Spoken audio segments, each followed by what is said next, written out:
7वटा प्रदेशहरूमध्ये मध्य प्रदेश, जुन मध्य प्रदेशका शिक्षाको स्तर हेर्दाखेरि 7वटा प्रदेशमध्ये न्यून। वर्षकै कार्यकालमा हामीले सबैभन्दा बढी बजेट शिक्षा सुधारका लागि बजेट विनियोजन गरेका छौँ। स्वास्थ्य क्षेत्रमा हामी लगानी गरेका छौँ, जसमा हाम्रो एउटा प्राथमिक स्वास्थ्य केन्द्र पिएचसी छ। त्यो पिएचसीलाई हामी नगर अस्पतालमा स्तरोन्नति गरी यहाँ कमसेकम 4 जना एमबीबीएस राख्ने कुरा गरेका छौँ। मान्छे शिक्षित हुँदैन भने विकास भनेको त्यो एउटा सपनाको कुरा भन्छ नि, त्यस्तै लाग्छन्। आकाशे पानीको भरमा कृषि सम्भव छैन, त्यही भएर हामीले सिँचाइमा यसपालि बढी जोड दिएका छौँ। यसपालि हामीले निशुल्क दलित आवासीय विद्यालय हामी सञ्चालनमा ल्याउन लागेका छौँ, जुन मैले आउनुभन्दा पूर्व यहाँ एउटा बर्थिङ सेन्टर पनि सञ्चालन भएको अवस्था थिएन। म आएपछि त्यो पिएचसी र इलाका स्वास्थ्य चौकी डुमरियामा बर्थिङ सेन्टर सञ्चालन गरेका छौँ।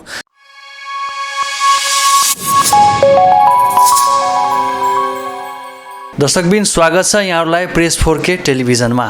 म विवेक कुमार यादव यहाँहरू समक्ष पुनः पनि एउटा फरक विषयवस्तु लिएर उपस्थित भइसकेको छु। अहिले हामी चाहिँ सर्लाहीको बलराज नगरपालिकामा छौँ र यहाँ हामीहरू समक्ष हुनुहुन्छ बलराज नगरपालिकाका नगर प्रमुख रामाशङ्कर प्रसाद कुशवाहाजी हुनुहुन्छ।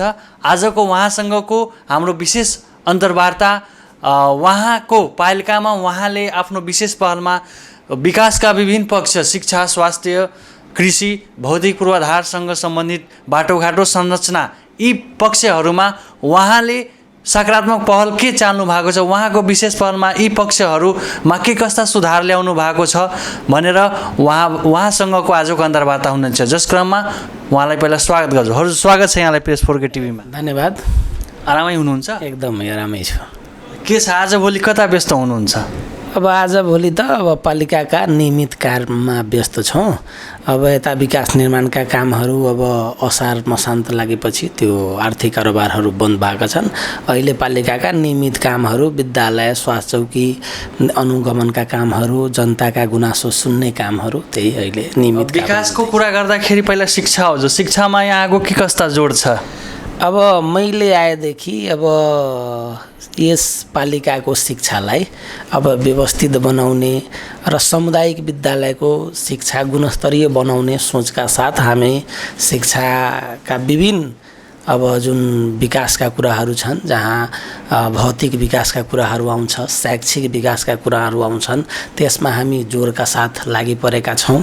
र हाम्रो यो पहिलो वर्षकै कार्यकालमा हामीले सबैभन्दा बढी बजेट शिक्षा सुधारका लागि बजेट विनियोजन गरेका छौँ, जुन हाम्रो यो 79-80 को योजना कार्यक्रमहरू सम्पन्न हुँदाखेरि अब यहाँ हाम्रो पालिकाभित्र 31वटा विद्यालयहरूमध्ये अब धेरैजसो विद्यालयहरूको भौतिक संरचना एकदमै जीर्ण भएको अवस्थामा यसपालि पहिलो वर्षमै सबैभन्दा बढी हामी भौतिक निर्माणतिर ध्यान दिएका छौँ, जसमध्ये हाम्रो यस 31वटा विद्यालयहरूमध्ये अहिले 17वटा विद्यालयहरूमा 2 कोठेदेखि लिएर 4 कोठे, 8 कोठे, 16 कोठे भवनसम्म निर्माण हुने चरणमा छ। स्थानीय तहमा तपाईँको प्राविधिक शिक्षा चाहिँ हरेक स्थानीय तहमा छर्लङ्ग देखिएको छ। यहाँले प्राविधिक शिक्षातर्फ पनि जोड दिनुभएको छ? स्योर। अब एक पालिका एक प्राविधिक विद्यालयका कन्सेप्ट नेपाल सरकारले नै ल्याएको कुरा हो, तर क्षेत्र हुँदाखेरि क्षेत्रमा प्राविधिक विद्यालय परेको थियो। तर बलराज नगरपालिका हुँदाखेरि बलराज नगरपालिकामा एउटा प्राविधिक शिक्षालय छ, तर विद्यालय स्तरमा जुन एउटा प्राविधिक धारको विद्यालय हुनुपर्ने त्यो छैन। यसपालि हामीले नगरसभाबाट नै यस एक पालिका एक प्राविधिक विद्यालयको कन्सेप्ट नेपाल सरकारले ल्याएपछि बलराज नगरपालिकाको एउटा माध्यमिक विद्यालयमा प्राविधिक शिक्षा दिनु पर्यो भन्ने जोडका साथ हामीले 3वटा के भन्छन् संकायतर्फ अब प्राविधिक शिक्षालाई हामीले माग गरेका छौँ। एउटा हामी भनेका छौँ कम्प्युटर इन्जिनियरिङतिर, अर्को एउटा कृषि विज्ञानतिर र अर्को एउटा हाम्रो छ यता के भन्छ नि यो सिभिल इन्जिनियरिङतिरको विद्यालय प्राविधिक धार। तीनैवटा मध्ये हामीलाई जुन उपयुक्त हुन्छन् त्यो आधारमा हामीलाई अनुमति दिनको लागि हामीले नगरसभाबाटै माग गरेका छौँ। हामी यहाँले शिक्षातर्फ नै बढी लगानी किन गर्नुभयो त? एउटा कुरा के छ भने विकासको मूल संवाहक भनेको शिक्षा हो। मान्छे शिक्षित हुँदैन भने विकास भनेको त्यो एउटा सपनाको कुरा भन्छ नि त्यस्तै लाग्छन्। किनभने आजको दिनमा जति पनि विकसित देशहरू हेर्छौँ त्यहाँका शिक्षाका स्तर गुणस्तरीयता कायम गरेर स्तर बढेपछि मात्रै त्यो ठुल्ठुलो विकासहरू हामी टेलिभिजनमा विभिन्न लाइभ कुराहरूमा हेर्ने गर्छौँ। तर हाम्रो यो नेपालमै अब यता हाम्रो 7वटा प्रदेशहरूमध्ये मध्य प्रदेश जुन मध्य प्रदेशका शिक्षाको स्तर हेर्दाखेरि 7वटा प्रदेशमध्ये न्यून र यो 7वटा प्रदेशको तुलना गर्दाखेरि मध्य प्रदेशका यो 8वटा जिल्लाहरूमध्ये सर्लाही र रौतहट कहिले अन्तिमबाट पहिलो हुने त कहिले अन्तिमबाट दोस्रो हुने त्यो शिक्षाको स्तर छ हामी तथ्याङ्क हेर्दाखेरि। त्यसैले हामी यो विकास निर्माणमा विकासलाई स्थायित्व गर्नु छ भने शिक्षा नभई नहुने कुरा हो। त्यही भएर सबैभन्दा बढी जोड हामीले यो पालिकाको शैक्षिक स्तर अहिले पनि यो सर्लाही जिल्लाकै 20वटा पालिकाहरूमध्ये अब बलरा नगरपालिकाको शिक्षाको स्तर हामी अहिले हेर्छौँ भने हाम्रो 13औं-14औं स्थानमा छ साक्षरता प्रतिशत हेर्दाखेरि। त्यसैले शिक्षामा मलाई लाग्छ कि बढी जोड दिनुपर्ने आवश्यकता छ। यहाँले सराहनीय काम गर्नुभएको छ शिक्षामा जोड दिएर। यहाँ युवा हुनुहुन्छ पक्कै पनि केही न केही सुधार हुन्छ र अबको यहाँले तपाईको विकास क्षेत्रमध्ये तपाईले कृषि र स्वास्थ्यतर्फ के कस्ता जोड दिनुभएको छ योगदान दिनुभएको छ? शिक्षापछि हामीले स्वास्थ्य र कृषिलाई नै बढी प्राथमिकता दिएका छौँ। अब स्वास्थ्यलाई प्राथमिकता दिनुको अर्थ हो कि सर्लाही जिल्लाकै अब यो देशको दुर्गम जिल्ला दुर्गम पालिकाहरू भन्ने पहाडैकै र हिमालकै पालिकाहरू र जिल्लाहरू दुर्गम छ भन्ने एउटा सोच छ। तर मधेसमै सर्लाही जिल्लाकै पालिकाहरूमध्ये हाम्रो बलरा नगरपालिका एकदमै दुर्गम क्षेत्रमा छन्। यहाँ वर्षौंदेखि 2वटा नदी, एउटा हाम्रो बागमती नदी र अर्को हाम्रो लखनदेई नदी, यो 2वटा नदीले वर्षौंदेखि यहाँका जनताहरूको घरबारलाई एकदमै अस्तव्यस्त पार्ने काम भएदेखि नै यहाँका जुन क्षेत्र छ यो क्षेत्र अधिसंख्यक दुर्गम ठाउँमा छ। सदरमुकामभन्दा 35 किलोमिटर टाढाको पालिका जुन न्यूनतम कुनै पनि आधारभूतहरू काम गर्नु पर्यो भने 35-40 किलोमिटर टाढा जानुपर्ने अवस्था छ। स्वास्थ्य उपचारको लागि त यहाँ हाम्रो सदरमुकामभन्दा पनि मान्छेहरूले अब पडोसी हाम्रो मित्र राष्ट्र भारतको विभिन्न सहरहरूमा जाने प्रवृत्ति बढेको छ। मान्छेहरूको यो स्वास्थ्य उपचार खर्चिलो भएको छ।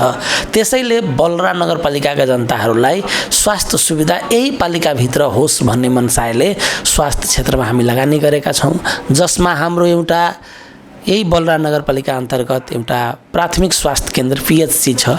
त्यो पिएचसीलाई हामी नगर अस्पतालमा स्तरोन्नति गरी यहाँ कमसेकम 4 जना एमबीबीएस राख्ने कुरा गरेका छौँ, जसमध्ये हामी 2वटा एमबीबीएसका भ्याकेन्सी गरेर यता नियमित रूपमा काम गराउँदाखेरि पनि अब यो यति दुर्गम क्षेत्र छ कि एमबीबीएसहरू टिक्नै नसक्ने, उहाँहरूलाई विभिन्न किसिमको सुविधा दिई हामी टिकाइराख्ने प्रयासरत छौँ र त्यो नगर अस्पताललाई सकेसम्म व्यवस्थित गर्ने हाम्रो सोच छ। व्यवस्थित गरिराखेका छौँ, विगतभन्दा धेरै व्यवस्थित गरिसकेका छौँ।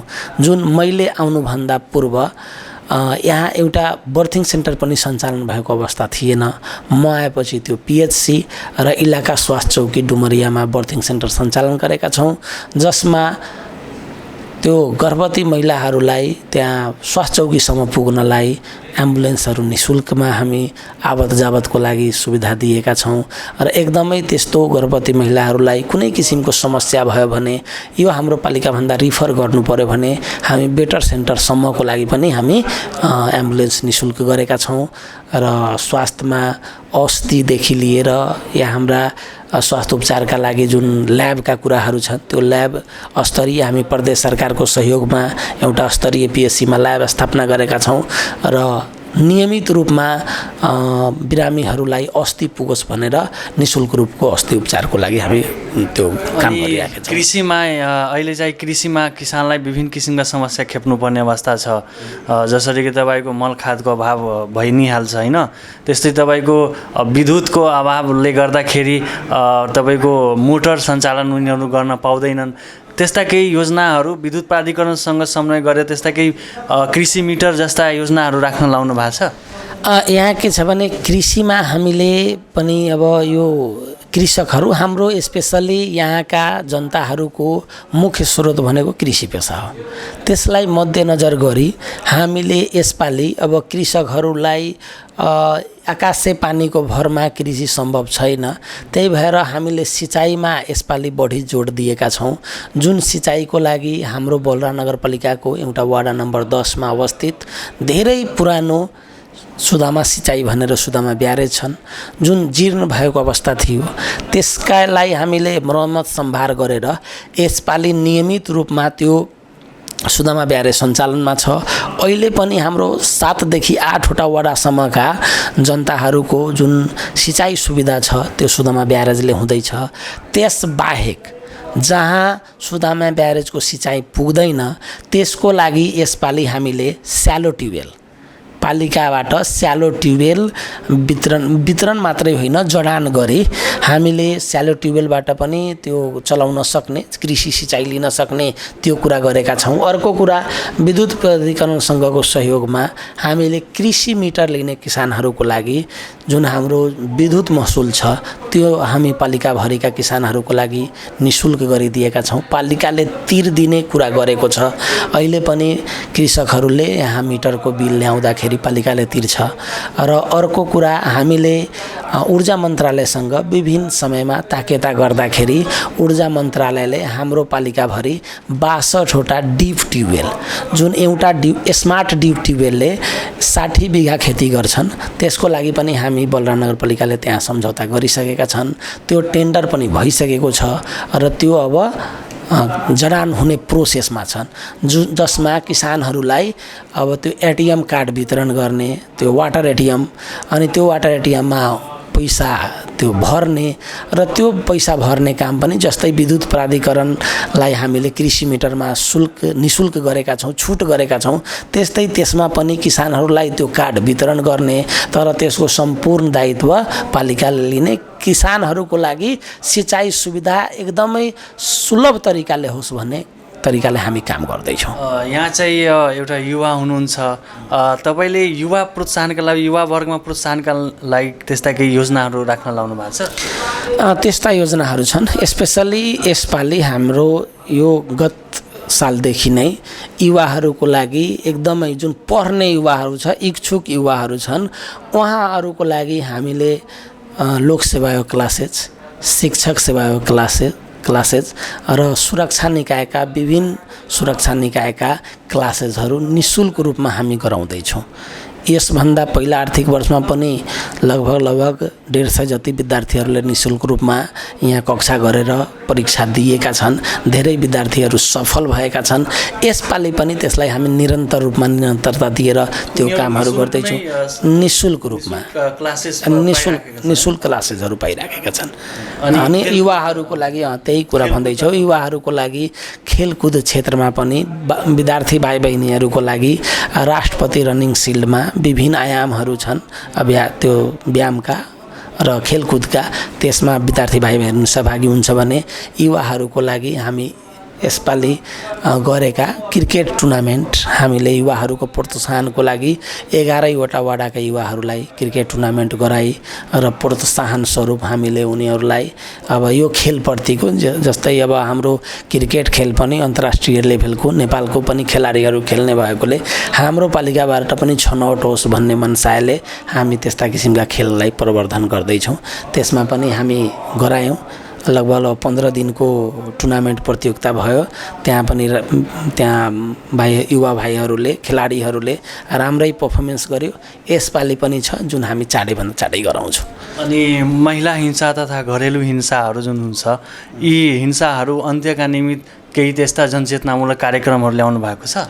महिला सशक्तिकरणको लागि हामी विभिन्न किसिमका कार्यक्रम स्पेसली महिला सशक्तिकरणमा मैले के बुझेको छु भने जबसम्म महिलाहरूलाई आर्थिक आम्दानीसँग जोडिँदैन तबसम्म महिला सशक्तिकरण मलाई लाग्दैन कि हाम्रो सँगसँगै बेरोजगारीको होइन त्यही कुरा अब सशक्तिकरण भन्नुको अर्थ महिलाहरूले आफैमा सक्षम हुनु र कुन बेला सक्षम हुन्छ जब ऊ आर्थिक रूपले आफैमा आत्मनिर्भर हुन्छ त्यसैले विभिन्न किसिमका सिपमूलक तालिमहरू यस्ता सिपमूलक तालिम जुन महिलाहरूले लिँदाखेरि घरमै उपयोग गर्न सक्ने खालका सिपमूलक तालिमहरू र महिला विरुद्धको महिला हिंसा विरुद्धको विभिन्न अभिमुखीकरण कार्यक्रमहरू र जनचेतना कार्यक्रमहरू हामी सञ्चालन परि गरेका थियौँ जुन महिलाहरूलाई एकदमै आफ्नो हुने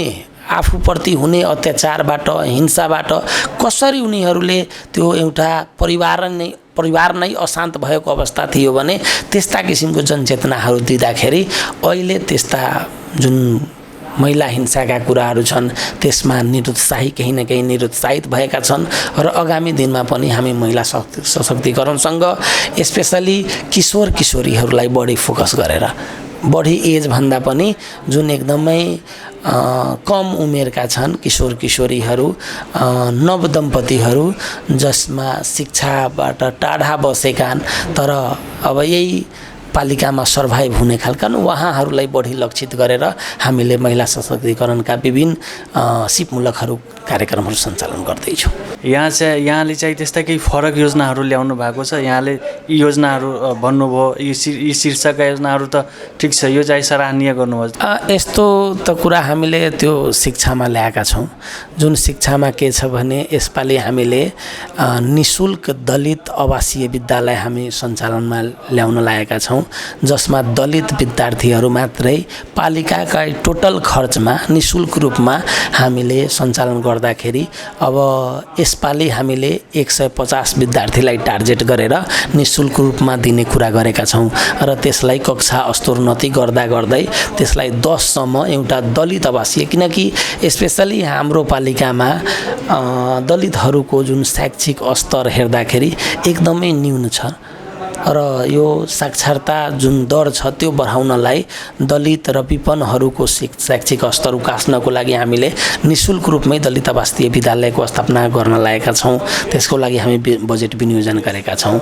यसका साथसाथै जुन 8 देखि 9 मा जाने जुन हाम्रो विद्यार्थी भाइ बहिनीहरू छन् स्पेसली गर्ल्सहरू छन् त्यो गर्ल्सहरूको लागि हामी स्पेशल किसिमको शैक्षिक सामग्रीहरू वितरण गर्ने अब यो मध्य प्रदेश सरकारले एउटा जुन साइकल वितरण गर्ने कुरा थियो त्यो निरन्तरता भएन त्यही भएर हामीले अब त्यो वितरण भन्दा साइकल वितरण भन्दा पनि अब महिलाहरूको लागि अब महिला बालबालिकाहरूको लागि स्पेशल किसिमको शैक्षिक सामग्रीहरू अब दिँदाखेरि कसरी उनीहरू प्रोत्साहित हुन्छ भने त्यस्ता किसिमका कार्यक्रमहरू हामी भनिन्छ सङ्घ प्रदेश र स्थानीय तहको तालमेल मिलेको छैन र सङ्घ र प्रदेशको लापरवाही विभिन्न कार्यमा लापरवाही र तालमेल नमिलेकोले गर्दा स्थानीय तहलाई मार्गा खेप्नुपर्ने अवस्था छ यसलाई कसरी लिनुहुन्छ यसलाई म स्वाभाविक पनि मान्छु किनकि यहाँ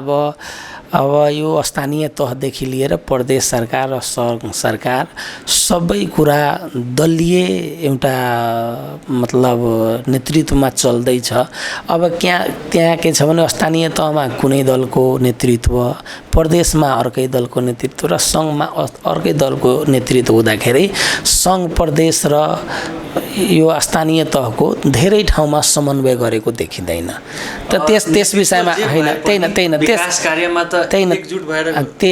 त्यही कुरा गर्दैछौँ हामी किनकि त्यस विषयमा हेर्दाखेरि सङ्घ सरकारले दिने योजना प्रदेश सरकारले दिने योजना धेरै योजनाहरू यस्ता किसिमका हुन्छन् जुन स्थानीय तहले निर्माण गर्ने योजनाहरू हामी प्रदेशमा अधिसङ्ख्यक पाउँछौँ अब प्रदेशको योजनाहरू कुनै योजना 5 लाख 10 लाख 15 लाख 20 लाखको योजनाहरू र सर्वत्र वितरणमुखी योजनाहरू प्रदेशबाट हुँदाखेरि मलाई लाग्दैन कि प्रदेशले स्तरीय तरिकाको विकास त्यहाँ सम्भव छ होला।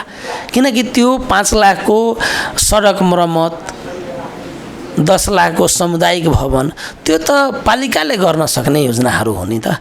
प्रदेशकै विकास गर्नु पर्यो भने प्रदेश सरकारले प्रदेश स्तरका योजनाहरू ल्याउँदा एउटा इफेक्टिभ तरिकाले हुन्थ्यो। एउटा पालिकामा 5 करोड 10 करोड रुपियाँ लगानी गर्नुभएछ भने प्रदेश सरकारको काम झल्किने गरी एउटा युनिक काम हुनु पर्थ्यो नि। एउटा विद्यालय बनाइदिने या एउटा प्रदेश स्तरको हस्पिटल बनाइदिने या सिँचाइकै लागि काम गरिदिने प्रदेश स्तरीय, त्यो गर्दाखेरि बढी इफेक्टिभ हुन्थ्यो। तर तपाईहरू पनि हेर्नुहुन्छ प्रदेश सरकारको हाम्रो योजनाहरू वितरणमुखी। अब त्यो वितरणमुखी के को लागि त्यही न के को लागि हो त्यो थाहा भएन। तर त्यस्तो सौन्दर्यकरणको नाममा लुटालुट भइरहेछ कि त्यही कुरा गर्दैछु। त्यो वितरणमुखी योजना प्रदेश सरकारले र सङ्घ सरकारले गर्दाखेरि इफेक्टिभ भएन। किनकि प्रदेश सरकारले एउटा आफ्नै महत्त्व बोकेको एउटा सरकार हो। त्यो सरकारको काम झल्किने गरी त ठुल्ठुलो योजनाहरू आउँदा हुन्थ्यो। यस्ता किसिमको योजनाहरू त अब सङ्घ र प्रदेशले स्थानीय तहलाई निर्देशित गर्दा पनि त गर्न सक्छ नि त। स्थानीय तहले गर्न सक्छन्, त्यो कुराहरू हामी हेर्छौँ। हामी अन्त्यतिर छौँ। अन्त्यमा यहाँका यो पालिकाभरिकै जनता जसले बहुमूल्य मत दिएर तपाईँले निर्वाचित गराउनुभयो उहाँलाई के सन्देश दिन चाहनुहुन्छ? एउटै कुरा हामीले पालिकाभरिका सम्पूर्ण जनताहरू, भाइ बहिनीहरू, आमा बुवाहरू र सम्पूर्णलाई के भन्न चाहन्छु भने हामीले 5 वर्षमा यो बलरा पालिकालाई शिक्षित पालिका र विकसित पालिका बनाउने अठोट लिएका छौँ, जसमा सबैको सहकारी आवश्यक छ। सबैजना सबै ठाउँबाट सहकार गरिएन भने विकास सम्भव छैन। त्यसैले हामीले गर्ने काममा विभिन्न कामहरू गर्दाखेरि केही त्रुटि भएको होला। त्यो त्रुटिहरूलाई समयमै अब हामी कहाँ त्यस्ता सुझावहरू ल्याइदिँदा हामीले त्यसलाई सच्याएर अब यस पालिकालाई व्यवस्थित पालिका र एकदमै विकसित पालिकातिर हामी अब विभिन्न किसिमका जुन योजनाहरू छन् हामी को नजरमा हाम्रो सोचबाट ओझेलमा परेका केही राय सल्लाहहरू होला भने हामी माझ ल्याइदिँदा हामी प्रभावकारी तरिकाले त्यो कार्यक्रमहरू राखेर यो पालिकाका सम्पूर्ण जनताहरू, स्पेसली यहाँका किसान वर्गहरू, यहाँका विद्यार्थी भाइ बहिनीहरू र यहाँका एकदमै विपन्न र गरिब समुदायहरूलाई कसरी यो देशकै मूलधारमा ल्याइदिने, यो विकासको एउटा अनुभूति गराइदिने, त्यस्ता किसिमका सोचका साथ हामी अगाडि बढ्दैछौँ। त्यसैमा सम्पूर्ण जनता हामीले काम गरेको इफेक्टिभ कामको सकारात्मक के भन्छन् त्यसलाई हाम्रो सकारात्मक सपोर्ट गरिदिनु पर्यो र भएका केही जुन त्रुटिहरू होला त्यसको लागि समयमा त्यसलाई सच्याउने सल्लाह सुझाव दिइदिनु होला। त्यही आग्रहका साथ हामी भन्न चाहन्छौँ। धेरै धन्यवाद।